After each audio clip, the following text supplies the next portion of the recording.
பயிர்க்கடன் தள்ளுபடி, அதாவது விவசாயிகள் வந்துட்டு கூட்டுறவு பேங்க்கில் பயிர்க்கடன் வாங்கியிருப்பாங்க பார்த்தீங்களா?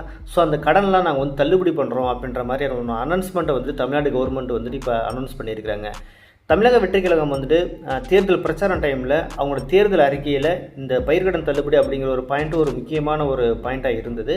ஸோ அதை நிறைவேற்றுற விதமாக தான் இப்போ அவங்க வந்துட்டு இந்த பயிர்க்கடன் தள்ளுபடி அப்படிங்கிற ஒரு அனௌன்ஸ்மெண்ட் வந்து கொடுத்துருக்காங்க. ஸோ இந்த பயிர்க்கடன் தள்ளுபடி அப்படிங்கிறது யாருக்கெல்லாம் பொருந்தும், எவ்வளவு தள்ளுபடி பண்ணுறாங்க அப்படிங்கிறத வந்து நம்ம டீட்டெயிலாக ஒன்று ஒன்று பார்க்கலாம் நம்ம.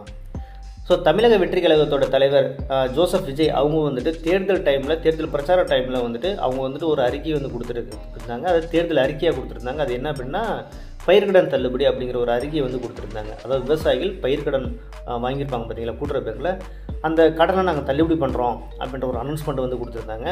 ஸோ அதை பேஸ் பண்ணி தான் இப்போ ரீசெண்டாக அவங்க வந்துட்டு ஒரு அனௌன்ஸ்மெண்ட் கொடுத்துருக்காங்க. அவங்க என்ன கொடுத்துருக்காங்கன்னா, நாங்கள் வந்துட்டு 50,000 வரைக்கும் நாங்கள் பயிர்க்கடன் வந்து தள்ளுபடி பண்ணுறோம் அப்படின்ற ஒரு அனௌன்ஸ்மெண்ட்டை வந்து கொடுத்துருக்குறாங்க.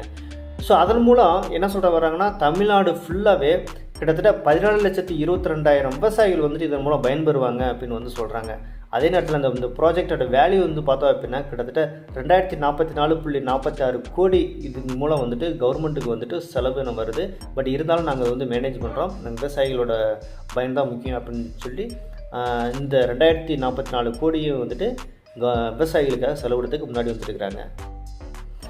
இந்த பயிர்க்கடன் தள்ளுபடி அப்படிங்கிறது யாருக்கெல்லாம் பொருந்தும் அப்படின்னு பார்த்தோம்னா, குறு விவசாயிகள், சிறு விவசாயிகள், இந்த 2 பேருக்கு மட்டும்தான் இந்த பயிர்க்கடன் தள்ளுபடி அப்படிங்கிறது வந்துட்டு பொருந்தும். ஸோ அந்த குறு விவசாயிகள் அப்படின்னு நம்ம யாரெல்லாம் சொல்கிறோம் அப்படின்னா, 2.5 ஏக்கருக்கு கம்மியாக யாரெல்லாம் நிலம் வச்சுருக்கிறாங்களோ அவங்களாம் வந்துட்டு குறு விவசாயிகள் அப்படின்னு கன்சிடர் பண்ணுவாங்க. இதே 2.5லேருந்து 5 ஏக்கருக்குள்ளே யாரெல்லாம் நிலம் வச்சுருக்கிறாங்களோ அவங்களாம் வந்துட்டு சிறு விவசாயிகள் அப்படின்னு வந்துட்டு கன்சிடர் பண்ணுவாங்க.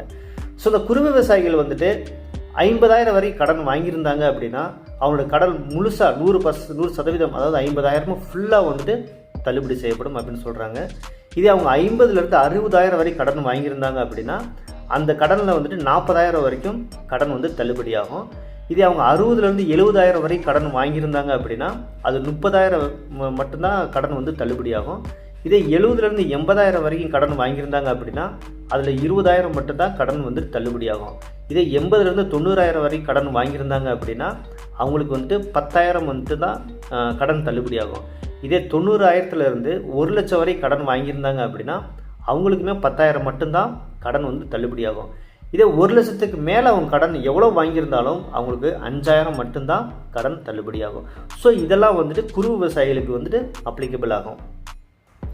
இதே சிறு விவசாயிகள் அப்படின்னு எடுத்துக்கிட்டோம் அப்படின்னா, சிறு விவசாயிகள் வந்துட்டு 50,000 வரை கடன் வாங்கியிருந்தாங்கன்னா அதில் 50%, அதாவது 50% மட்டும்தான் அதில் அந்த கடன் வந்து தள்ளுபடி ஆகும். ஸோ 50,000 அப்படின்னு வாங்கியிருந்தாங்க அப்படின்னா அதில் 25,000 மட்டும்தான் அவங்களோட கடன் வந்துட்டு தள்ளுபடி ஆகும்.